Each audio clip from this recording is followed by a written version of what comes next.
Welcome to day 2 of our Management Consulting Learning Series, where we'll take a deep dive into how the consulting industry actually works. Today, we're not just talking about what consultants do. We're learning how the entire consulting ecosystem functions, how it evolved, and how different firms fit into it. Let's start with a simple idea.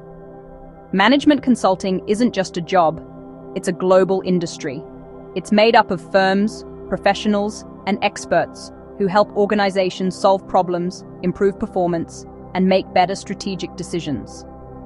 Whether it's a multinational corporation, a government body, or a growing startup, every organization faces challenges. Consultants step in to provide structured, expert advice to help them overcome those challenges and move forward. Now, to really understand the consulting industry, we have to go back to its roots. The profession began in the early 1900s when businesses started hiring independent experts to help improve efficiency and management practices. One of the first known consultants was Frederick Taylor, whose ideas on scientific management shaped the early foundations of business consulting.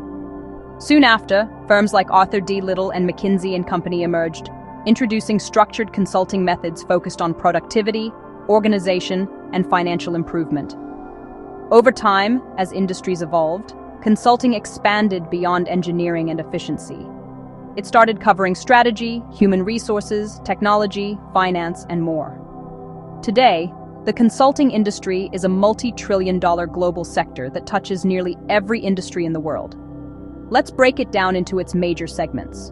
First, we have strategy consulting, where firms help organizations decide their long-term goals, market positions, and competitive strategies. Next is operations consulting, which focuses on improving efficiency, streamlining supply chains, optimizing costs, and boosting productivity. Then there's human resources consulting, which deals with leadership, organizational culture, and workforce management. We also have IT and digital consulting, where consultants guide companies through digital transformation, automation, and the use of emerging technologies. And finally, financial advisory consulting, which covers areas like mergers and acquisitions, valuation, and corporate restructuring. Now that you know the segments, let's talk about the types of consulting firms. The most famous group is known as the Big Three, or MBB: McKinsey and Company, Boston Consulting Group, BCG, and Bain and Company. These firms focus heavily on high-level strategy for top global clients. Next, we have the Big Four: Deloitte, PwC, EY, and KPMG. These firms started in accounting and auditing, but now provide a full range of consulting services, from strategy to technology implementation. Then, there are boutique consulting firms, which specialize in specific industries or problem areas, such as marketing, supply chain, or sustainability. Finally, many large corporations have built their own internal consulting teams, which operate like in-house advisors and focus on improving processes across their own organization. Let's also look at how consulting firms are structured internally. Most follow a pyramid model. At the base are analysts and associates, who do data collection, market research, and analysis. Above them are engagement managers, who manage projects and coordinate between the team and the client. At the top are partners or directors, who bring in clients, lead major projects, and shape the firm's overall strategy.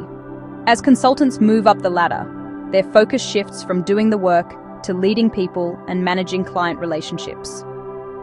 The business model of consulting firms is also quite straightforward. They typically earn revenue through client projects, billed either by the hour, by project, or based on the value delivered. Each project is unique. It could be a quick strategic review or a year-long transformation program. What makes consulting interesting is that consultants work on real business challenges, often under tight deadlines, while constantly learning across industries and geographies. To make this more concrete, let's look at a few examples. A consulting team might help a global airline design a new pricing strategy. Another team might help a government digitize its citizen services. Or a consultant might guide a small tech firm on how to enter new international markets. Every project is different, but the process remains structured, analytical, and collaborative. Now, let's discuss current trends shaping today's consulting industry. With digital transformation and artificial intelligence becoming central to business, consulting firms are evolving fast.